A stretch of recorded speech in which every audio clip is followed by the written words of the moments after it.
I appreciate that. Of course, my goal is for this to be like a half hour long, like get through it. There's some like workshop parts in it too, so that may take a little bit longer, but it's not a super long training presentation, whatever. So let's go. So, marketing your business, obviously that's like such a broad thing that like I kind of honestly speaking struggled to like figure out exactly what to include in this.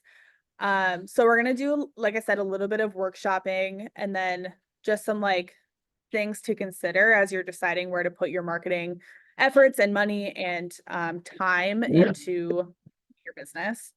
So hold on. Let me mute everybody. Okay. All right, let's do it. So anything and everything that is marketing related is always around what problem are you solving and how are you solving it, right? Like we all understand the idea of a unique value proposition. We all understand the idea of like, we're here to help people buy and sell real estate, right? But each and every single one of you has a different way of doing that and a unique way of doing that. And that's what's going to set you apart from every other real estate agent in Minnesota or Wisconsin, right? So the first question that I want you to think about is this bottom question, which is how are you solving it? A lot of people, what we encourage our agents to do is come from an education standpoint, right? We are here to educate and advise our clients, and at the end of the day, they make the decision that makes sense for them. But that's great, fine and dandy, but how are you getting your clients that information? How are you making sure that they retain that information? And how are you making it personal to them? Are the three big questions about, or that will differentiate you from other agents. Does that make sense? So all of this presentation to say, developing out that unique value proposition that's unique to you, not unique to Pemberton Homes, not unique to EXP, but to you specifically as an agent, is the most important thing for your marketing efforts that you'll ever do. Cool? All right. So leading into that, we have to talk about lead gen, right? Because marketing does two things: brand recognition, personal recognition, and then lead generation, specifically in real estate, right? So we always talk about if your real estate business is a three-pronged stool, what do those prongs look like? So here are a few just like off the top of my head that I could think of, right? A big one on this team is company leads. That can absolutely be one of your rungs or your legs, I guess. But then you still need two more. So looking at this list, thinking about like what you're naturally drawn to as far as like communicating your business to other people, take a minute to decide. This doesn't have to be a permanent decision either, but like think about like what is most interesting to you on this list, what you have questions about, what you want to explore, that type of thing. Obviously, some of these things cost money, some of them do not. So let that kind of guide that decision making as well. And you don't need to like share this with other people. Besides, like I would recommend sharing it with Ian and maybe myself for accountability, but like you don't need to, share amongst other people unless you want to. But yeah, take a minute, look at that. It's okay if yours is not on this list too. And then if anybody feels compelled to share theirs, I'm open to hearing it. Or if you have one that's not on this list, I would love to hear it as well. I'll give you guys a minute to jot those down, mentally lock that away, and then let that kind of guide where you guys go from here. I would recommend focus to like, obviously the bigger you get, the more like as your business snowballs, right, the more you can do, but you are only one person right now. So narrowing your efforts down into one or two of these things will make it more impactful, more intentional than trying to do everything on this list. And you like, there's not enough time in the day at the end of the day. And we are going to go through a few of these too throughout this. The ones that I think make the most sense for what I would say like younger agents in the sense of like being newer to the industry or, has like a smaller database.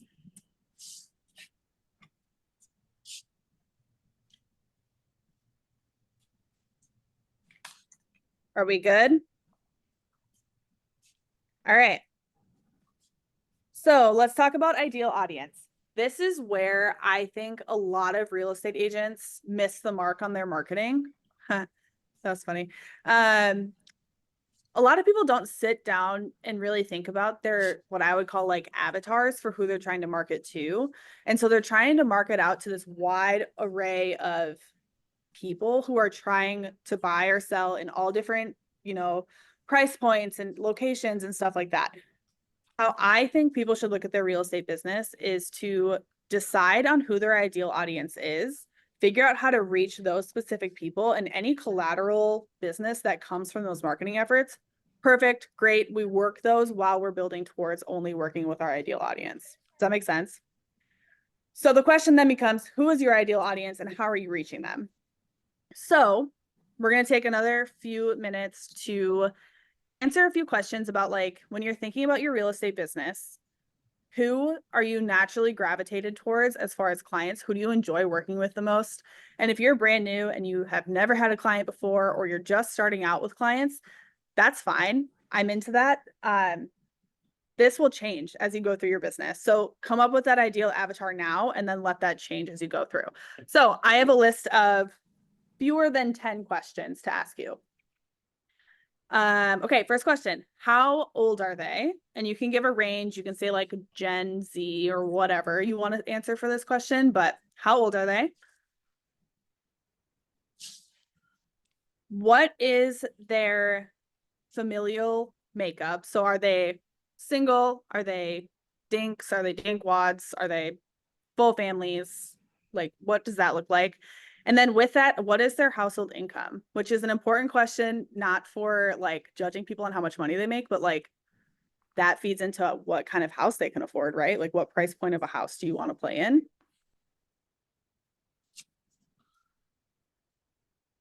Where do they currently live and where are they moving to? So this can be location wise. This can also be like they are living in a condo that they rent and now they're moving into their own condo, or they're living in a condo and now they're moving into a single family house, whatever that looks like.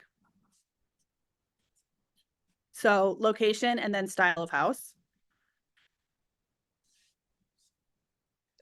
What industries do they work in? If you don't love that question, if that's too broad, you can also say like, what is their personality type? So are they like a driver, which is typically, director of whatever CEO type leadership roles? Are they more like analytical? Are they like a researcher, a scientist? Like those personality types also work.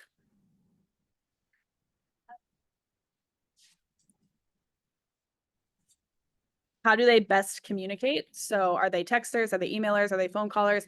Which is also maybe introspective of how you best communicate too. So you can match that with them. Personally hate phone calls, but whatever.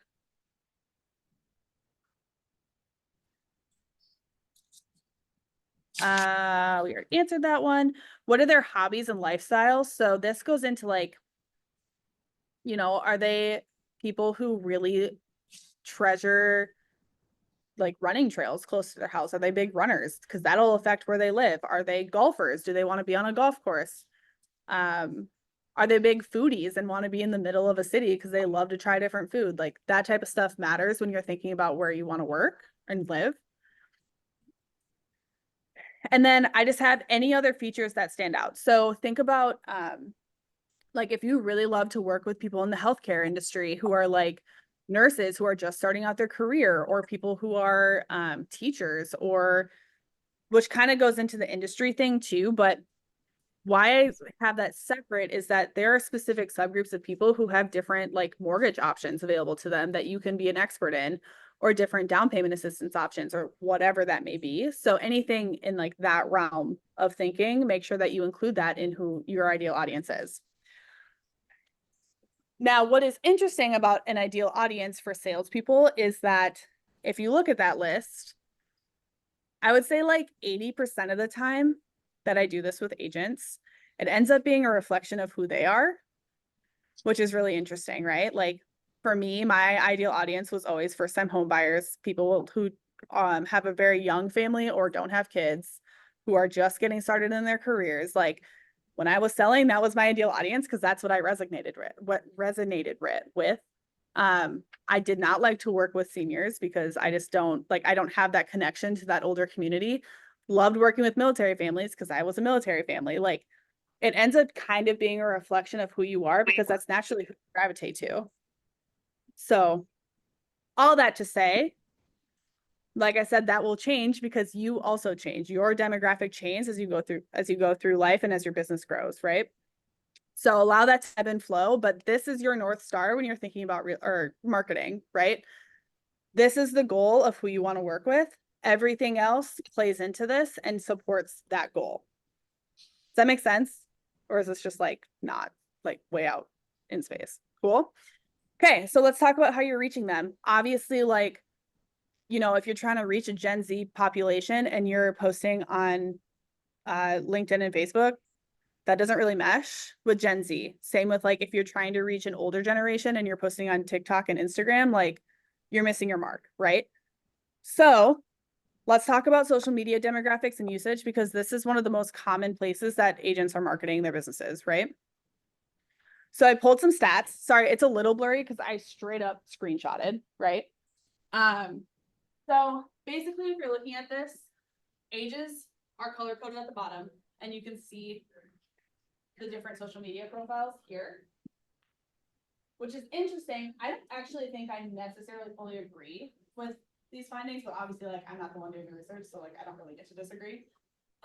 Specifically Facebook, I think this younger, It's not using. yeah, this is a big chunk of people that I don't think are actually, maybe they have a Facebook account, they're not using it though. My 66 old people on Facebook. Exactly. My kids go to check up on me to see what I'm posting about them. And then look at the age group here, all the way up to 30. I'm 28. I can tell you, I actually do use Facebook, but I wouldn't if I didn't grow up in small town Iowa, wouldn't ever use Facebook. If I grew up here, never touching it. Okay. So I think that's like a little iffy. So some of this like has outside factors too, like a rural population uses social media differently than an urban does, as somebody who has lived in both. But like everything else on here, I think, Twitter is a little interesting too. I didn't won't talk know about it. people still use Be Real. Yeah.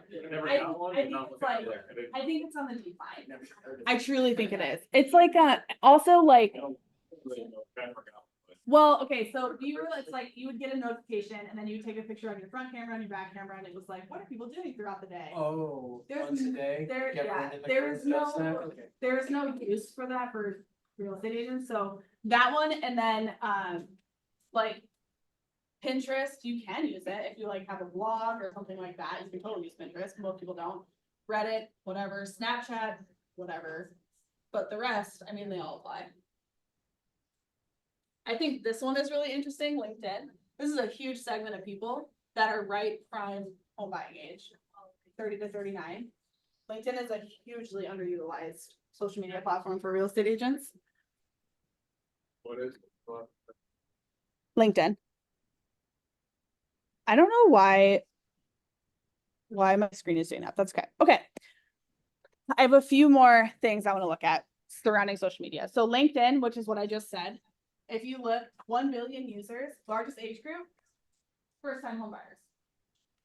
That's what that reads to me, right?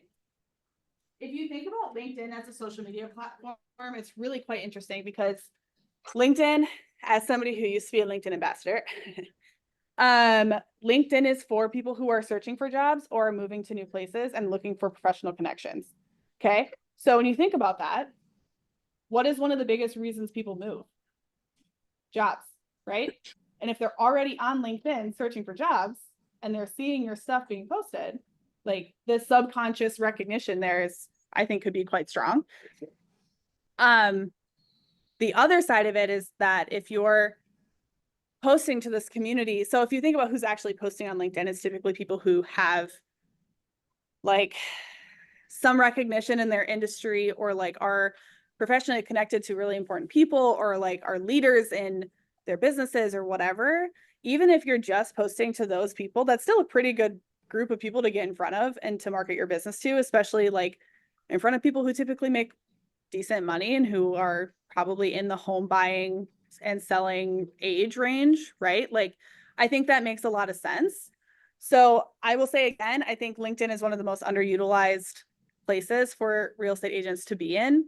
And I think I see maybe like one or two of our own agents doing stuff on LinkedIn, not a peep from others. Okay. So I think there's a big market there. I love that to say. The other one is YouTube, which YouTube admittedly is a beast, and you have to love doing video a lot to be interested in doing YouTube. We have a few agents that I've been working on YouTube stuff with. Like I said, it's a whole beast, but it is underutilized because of that. So if you're looking for an edge into a different demographic of people, then that may be worthwhile. Again, first time home buyer age group. I saw, was it this? I don't think it was this article. I saw a different article that was like the number one social media platform that is being used by Gen Z is YouTube. So if you were somebody who's trying to target that Gen Z audience, obviously YouTube may be a cool place to start. Is everybody familiar with Pew Research? They're like a national research company that does a lot of things. People at home, can you see my screen still? Did it switch over? Yes. Yeah, we're good. Cool. Okay. So I found this fact sheet, which I found really interesting, and there wasn't like a great way to share it in the slide, so I just linked to it. So I'll make sure you guys get this link. But so it breaks it down: internet, mobile, social media at the top here, and then it just goes through like what is most common over time, who is using it. I thought this was really interesting specifically. So like if you are really thinking about who your ideal audience is and how you can maximize your marketing efforts, this may be a good place to start, where you're looking at like age, household income, community, and then like pick out, okay, so Instagram is popping up in multiple as like a high ranking in multiple of my ideal audience criteria. Maybe I should be posting on Instagram more. Like using research to drive where you choose to spend your time on the marketing side of things is really important. And it'll make your life so much easier because you're not going to be like constantly wondering if the right people are seeing your stuff. My biggest qualm with TikTok is that like there is no way to target who is seeing your stuff. It could be anybody across the nation. And just one of the great things about TikTok too, if you're using it for recreation, but for business, it's really difficult in a service-based industry where you have to be in person to do it. Like, I don't really care if somebody in Alabama is seeing my TikTok video. It doesn't serve me in Minnesota, So it's like, this lets you get in front of the right people while also like portraying your brand in the way that you want it to be portrayed.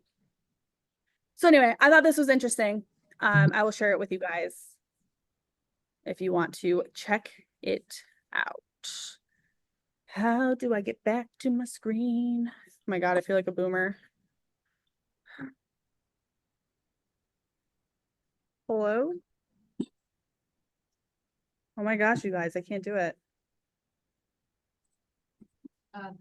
What was that last comment? You feel like the coolest person in the room right now? Is that what that is? Yeah, that's exactly what I said, actually. Okay, cool. Any other questions or comments or concerns about social media and how you can kind of use it to streamline your efforts? This is free, right? Social media is free. Everybody should be doing it, even if it's annoying and frustrating a lot of the time. It is free. It is, and it's one of the easiest things to, you get to like pick and choose who gets to see your stuff, which is like exactly what a marketer wants, right? So cool. Oh yeah, increasing followers and reach. I just want to touch on this really briefly. The best and fastest way that I am seeing right now for followers and reach is video, which is scary for a lot of people. However, it is worth it if you can get out of your own head and do it. So if you have a business Instagram page, I would like for you to pick up your phone and go to your profile. And I would like for you to click on where it says professional dashboard.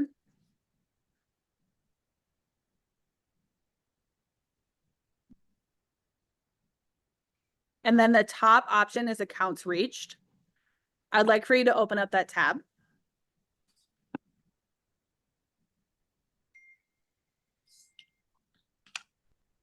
And then in that data that it's giving you right there, you're seeing what amount of followers that are seeing your things versus the amount of non-followers. The best way to grow your followers is to reach people who are not already your followers. Obviously, you want to market to your sphere. Obviously, you want to stay top of mind with the people who are already in that list. But if you are trying to grow that list, you have to go outside of that. So, for example, our team account, obviously we do a ton of video, right? That's almost primarily what we post. We have 83, nope, that was wrong. 8.3% of our followers is our reach.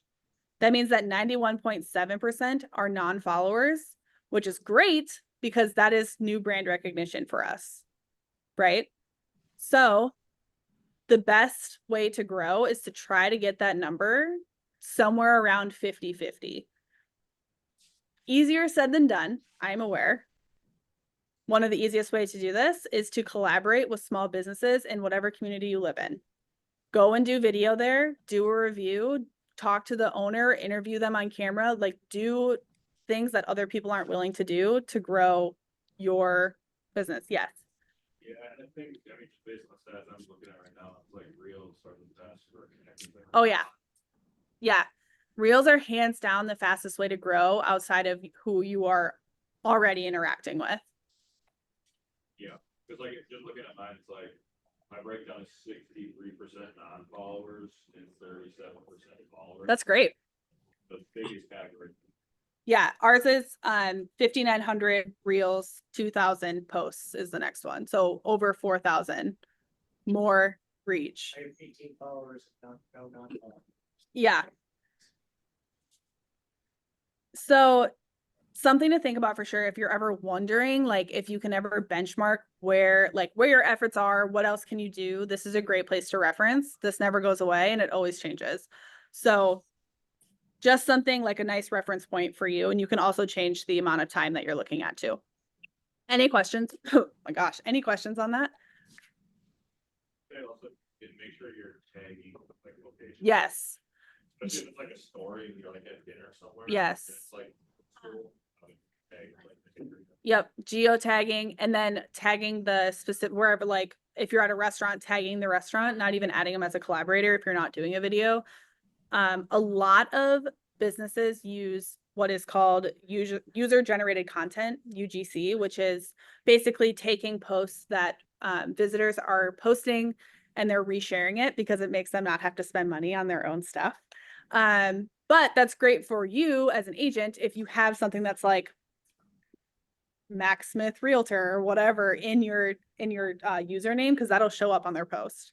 So even it's like the same as what when we say like go onto Google and leave reviews from your professional Google page, so it shows your name Realtor, just like subconsciously that brand recognition constantly will help people remember you. Cool. Okay.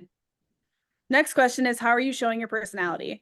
It is really easy to hide behind static posts and to never show your face and to use ChatGPT or use whatever insert AI thing for your social media, for your emails, for whatever you're doing. I would highly encourage you to take a step back from that and understand how you like to be marketed to, because like I said, 9 times out of 10, your ideal audience is you. So think about how it works, like what marketing stuff has been effective for you to receive, and then market that way to your ideal audience. If your ideal audience does not match you, then obviously that doesn't hold true all the time. But I mean, like, I'm pretty good at spotting AI, I think, like maybe because I live in the marketing world, but I can tell when something is made by AI versus by a human, especially if I know the person and I talk to them. Like, I can love Josh Onschutz to death, and I've told him this before, so he'd be fine with me sharing it. But I can tell that a lot of his captioning is coming from ChatGPT, which he's working on. But I mean, if you're trying to market to the people like and love, and they know, like and love you, and then they see that you're using ChatGPT to write your caption, they're like, okay, this person's a fraud. Like, they can't even take time to write out a caption. It turns people off pretty quickly. So I would highly encourage you, if you are using AI, I'm not like saying don't use AI, use it as a starting point and change it into your voice. Does that make sense? And then obviously video is the easiest way to show your personality because it's actually you talking and not a bot. So unless you're using a bot, but whatever. People want to work with you, and the likelihood is that if you are putting yourself out there, you will attract people who want to work with you in return because they like your energy that you're giving off in your video or your posts or whatever. So it's well worth the potential, I guess, like, second guessing of yourself or whatever you want to say. Does that make sense? Any questions?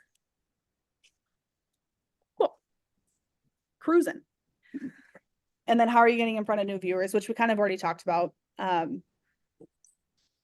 I feel like we hit the nail on the head with that one earlier, so I'm going to keep going.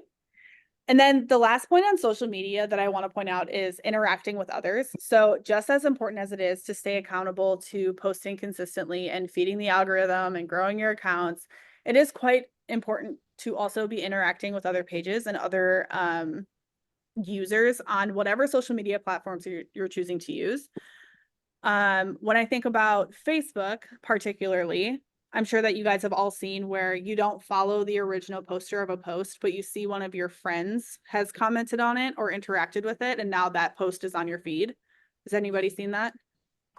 Yeah. So that is impactful, obviously, for two reasons.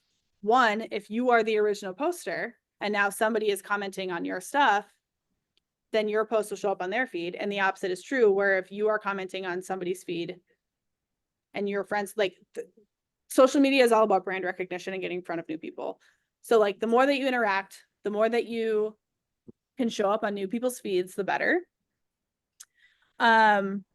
With that too, when people are interacting on your pages, just make sure that you're like interacting with comments and, maybe like sending a message here and there and be like, hey, I haven't heard from you in so long. How are you doing? Just like starting random conversations with people goes a long way too. You never know what stage of life people are in until you ask them. So they may be ready to start looking in Q1, and you reaching out to them is the spark they needed to start a conversation with a real estate agent. So you have to get over the mental block of putting yourself out there, is what I'm trying to say. Be courageous. And annoying at times. It's good. Okay. Other free pillars to look at that aren't social media. Email.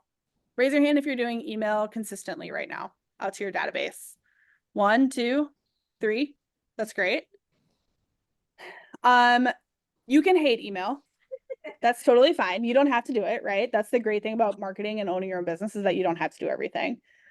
The thing that the way that I will caution you about email is that if you're not providing value, don't send it, because all it is doing at that point is, I think, doing more harm than good, because people are going to unsubscribe. If you are able to provide consistent, clear value, I think that's a different story. So what I would recommend is 1 to 2 times per week. Probably start with 1, work your way up, sprinkle in a few extras here and there. A few options for those emails are newsletters. This may be like my Gen Z brain and not my millennial brain. For those of you who don't know, I'm the definition of a cusper. But my Gen Z brain hates a newsletter. I would much rather have a shorter, like more consistent email than one really long email. I'm not paying attention to that at all. So breaking it out into like sending, every time you have a new listing, sending out your new listing. Once a week, an easy one is a content roundup. Send out what you posted on social media out to your email database, and just like a newsletter format, but it's just like boom, boom, boom, videos, obviously, and then community events. If you want to show that you're established in your community, send out community events to your database. It will change the game, but make sure that you show up to some of them so that you're not just like sending them out and being like, how was the event? Like, show up, find people that communicate with them. Does that make sense? Is anybody really inspired to do email now that wasn't doing it before? No? It's honestly like, I mean, I run the team's email stuff and it pays back dividends. Again, it's free. So even if you get one lead out of it, that's still like 100 times ROI. It's actually infinity ROI because you didn't spend any money on it. But you have to have the time to do it. And again, if you can't be consistent with it, it won't do what you need it to do. So something to think about. Open houses. It's the only place where people are literally coming to you to look at homes without a referral fee. The only place ever. Okay. So market it like your business depends on it is my advice. So if you're going to do an open house, do an open house. Put it on your social media, do some video, put out signs. Like an open house only goes as far as you will let it go. So become the pro at knowing how to talk to people who are coming in, become the pro at knowing how to market these things. I mean, like we have so many agents on our team who will host an open house and I don't see anything about it besides on Zillow or on the MLS. Like I don't see it on social media. I don't see it in an email. Like I see nothing. I don't think that is the best use of your time if you're holding an open house. That's my opinion. I will live and die on that hill. Like as somebody who does not like to do open houses, I do not like small talk. If I'm doing an open house, I'm doing an open house. Big. Okay. I think that open houses are similar to a lot of things where if you can get 1 or 2 leads out of one every 3 months, that pays for your time, right? So like they can be worthwhile again if you work them the way that they need to be worked. Market it like your business depends on it if you're going to do them. Any questions? Cool. And then prospecting calls, everybody's least favorite thing. We have a ton of agents in our office who are really good at prospecting. If you have questions about prospecting, I'm happy to connect you to any of them. They are happy to help you. The art of a prospecting call is the first 10 minutes of the call. If you can capture somebody's attention in the first 10 seconds, you're good. If you can't, you're going to get hung up on. And then I tell this to my volleyball girls all the time, have a short memory. If you get hung up on, next call. Do not dwell. Okay. The negativity will eat you alive. If you are somebody who wants to get into prospecting, you have to have tough skin or teach yourself to have tough skin. One of the two. Yes. Be a goldfish, short memory. Exactly. Just don't fight yourself against the glass. It's the only thing with goldfish. Cool. You decide the vibe of your business and you make it your own. So, you know, everybody says like your energy attracts the energy that comes to you, right? If you believe in that type of stuff, I do. So what you put out is what you're going to get back. So if you're putting out somebody who's like super fun to work with and like really is passionate about their job, then you're going to get people who see that and who want that energy. If you're putting out that like you're being forced to post these things, then people can pick up on that, right? So no matter what avenue you go to market, just do it with passion and do it with energy and all the fun stuff. I think that's my last slide. So I would love to open it up to any questions, any comments, concerns, any ideas, anything that you guys want to discuss. We think about next door neighbor. Yeah. So I hate Nextdoor. I hate Nextdoor. I hate the UI of Nextdoor is the worst I've ever experienced on an app. I can't figure out how to, and this is somebody who like lives on their phone. I cannot for the life of me figure out how to make it so it's just my neighborhood. And that drives me crazy. I might just not have spent enough time in it.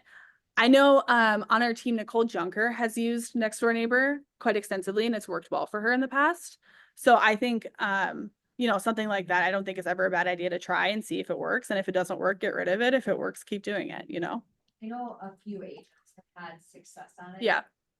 That is less about marketing, and I feel more like when someone's going on there for a recommendation or they're looking for a Yes. plumber, they're looking for a painter, like you're the resource and knowledge center versus just posting your business. Yes. Cause next door is usually just people bitching and complaining about, Like, you know, yes, about the nothing. neighbors. Or- going on. or But lost it's animals. just that system being the go-to expert on all the things, right? Yeah. So if you're gonna use it, that's the way you need to utilize it. Yep. Household things, Yeah. recommendations for the yard. Yeah. Which is- whatever, which all is- that stuff. Which is not to say that it's not worth your time. Like, I think that still establishes you as somebody in the industry who like is very connected, which is seen as a huge plus when people are looking for a real estate agent, right? So I don't think it's not valuable. I don't know if it's where I would spend the majority of my time. Yeah. I mean, I would treat it like interacting on any other social media platform. It's easy to touch base with. Yeah, for sure. It's forward.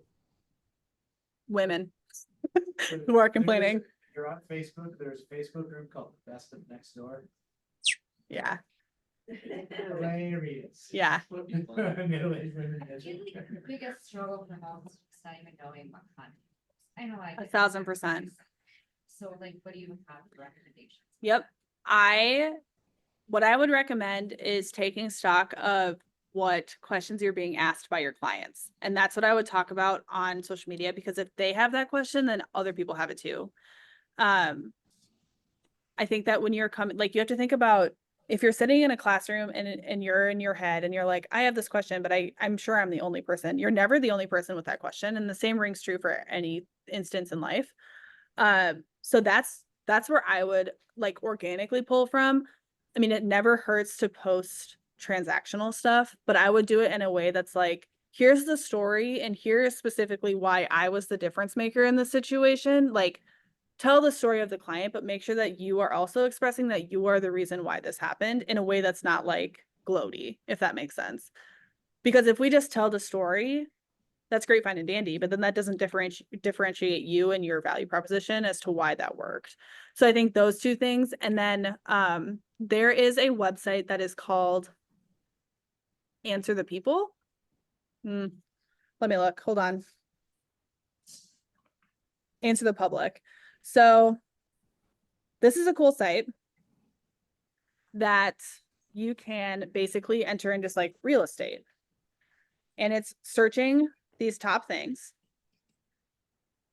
So if you just type in real estate, give it a second. You can type in home inspections, you can type in appraisals, you can type in literally any topic. Usually it doesn't take this long, sorry. It'll shoot you back. I don't know why it's taking so long. It'll shoot you back a wheel of questions that people are asking these, okay, I don't want to start a free account. Well, it shows this basically. So it'll show you a wheel of questions that are being searched on Google or YouTube or whatever one that you chose. This is really nice when you're struggling for content about what questions you can answer, because every time you post something, you should be answering a question. Same thing, like anytime that you're marketing something, you're solving a problem, it goes hand in hand. So this is a good spot to find some content of like, I don't know, I'm like completely blanking on anything real estate related. I don't know, fill in the blank of like what question you have for that, but that's a good spot. Otherwise, like, you see a post somebody else make on social media, rip and repeat. Everybody else does it, so. Hello. Hi. Hello, Victoria. Yeah. Jeff Magnus at Essence Real Estate. Hello, How are you? I'm well. How Hey. about yourself? Good. You were looking at some properties we Well, I'll do a public judging of that call. That's what you. I'm trying to think of what other resources that we use. Keeping Current Matters is another good one that I've used a lot. We have an account that will make infographics or social media posts, and then you can just throw like a logo or whatever you want on it.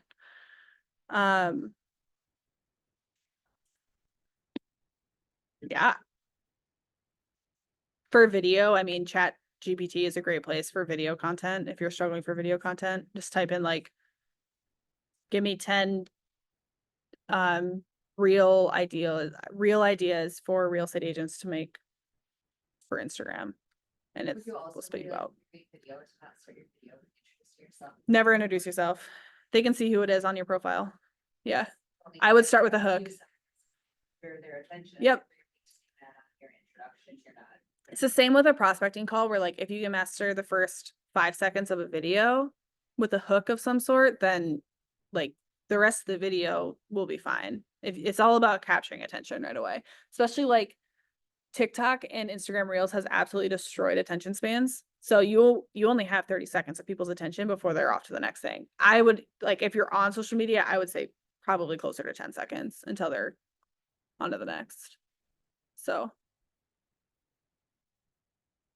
obviously not. I mean, it takes practice. Everything takes practice for you to be good at it. So people at home, do you have any questions? Comments, concerns, ideas?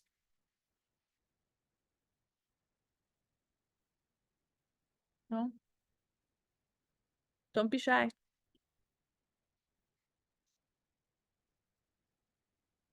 Okay. Well, I got a question. yes.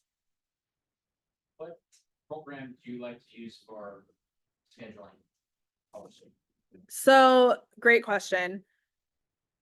The truth, if you pull back the curtain on the team accounts, is that I do all of the manual posting, which wouldn't recommend. But we do that because there's no way for you to schedule a post and add collaborators right now. And we add collaborators to almost every single one of our posts. So whatever posting platform comes out with that first is what we will be going with, but it doesn't exist. So we're kind of handcuffed into posting everything ourselves. For the normal agent, I mean, we have Social Bay now, which is great. I've used everything from Hootsuite to Sprout to there's thousands of them on the market at this point. My biggest qualm with them is the price and the inability to like tag people in a way that makes sense. I struggle with that quite a bit. If I'm trying to like reach new audiences, I can't do that if I'm not able to tag things. So I struggle with that. I also think they're too expensive for what they do.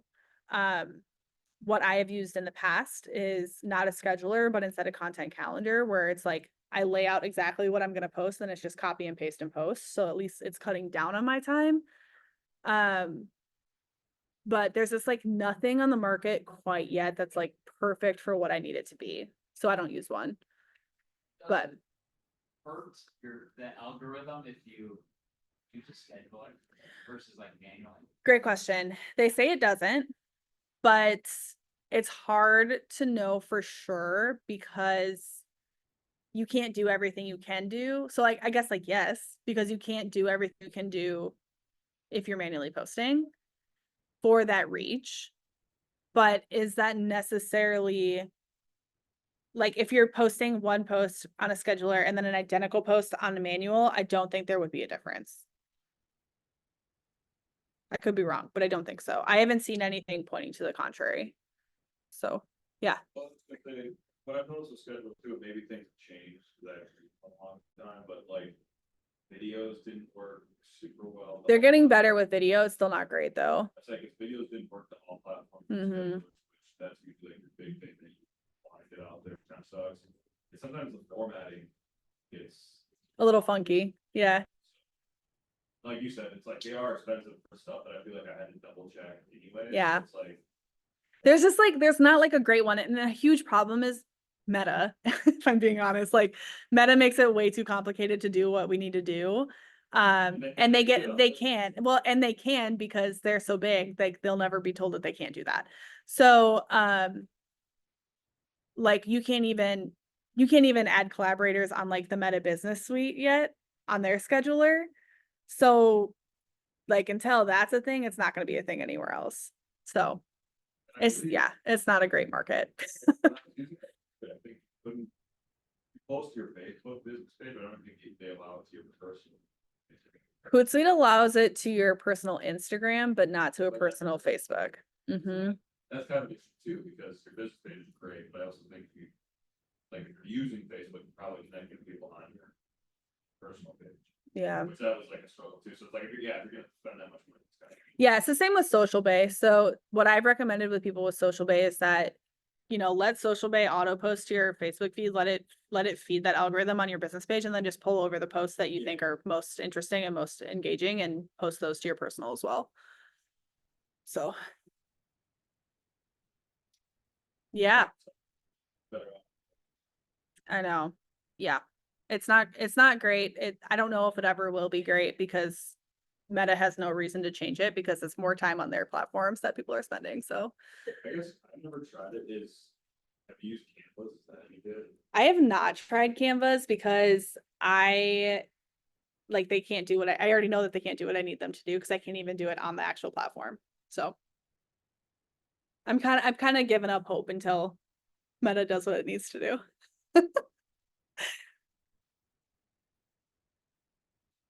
Any other questions? Last call. Are you seeing? Is anyone on the team or anyone that you know of, like having success with like paid social media ads or? In what to generate what kind of lead? I'm guessing with that, so probably some of the leads. Okay. So the thing about, again, Meta, my favorite company ever, they will absolutely reward your account if you have paid ads on it. The second you turn off the paid ads, it drops off quite a bit and it stays low for like a few cycles of like what your normal spend would be. So usually a week, it stays low and then it starts to go back up. So I am not opposed. Like we run social media ads all the time. I'm not opposed to them. I would just prepare yourself that if you're not going to continually run them, that you may see a drop off after like a drop off of engagement and reach after you run your ad cycle. Do you get any, you use any paid on Instagram? Yeah, usually they cross post now. Yeah. We've done it on listings. The listing leads, sorry, we've like boosted our listing posts. The leads that we've gotten from those are not as strong as if you posted on Marketplace, and those leads are typically like a little bit further down the funnel. A lot of the leads you get on Facebook are renters. So if you're going to do that, just prepare yourself that it's going to be a lot of sifting through some not great leads. So, cause it's like, Up on Facebook. I'm talking about specifically paid social media. cause I've Yeah. been a couple of years, so I've got a Mhm. lot of renters. I don't think I ever, so. It's a lot of renters.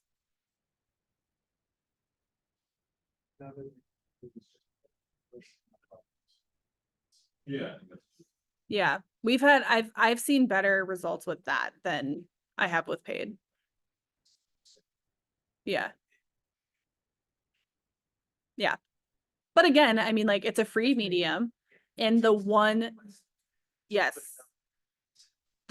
sale is going to pay back your time that you've spent on it. That's pretty probably double size. Depends on if they buy that specific property or if you show them other properties. Did you double side that deal on Marketplace? Double side. Like buy and sell? Like, did they buy the Oh, listing that you posted? No, that deal was not. And they didn't buy that. They query about a house, but that's not really what I'm trying to do.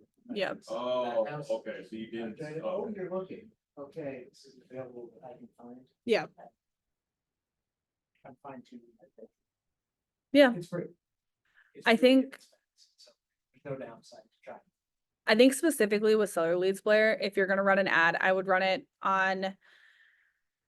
I wouldn't have it where they have to fill out a form on the social media platform. I would have it linked to some sort of lead capture website. Yeah. And then, I think you're gonna have better return on that. I know through whatever we have with EXP, you can make those pretty, right? But Yeah, they flow into KV Core, so you have to remember to go in and check your KV Core. Yeah, I have the, but you have Fellow, which will flow into. yeah, can you make my opinion?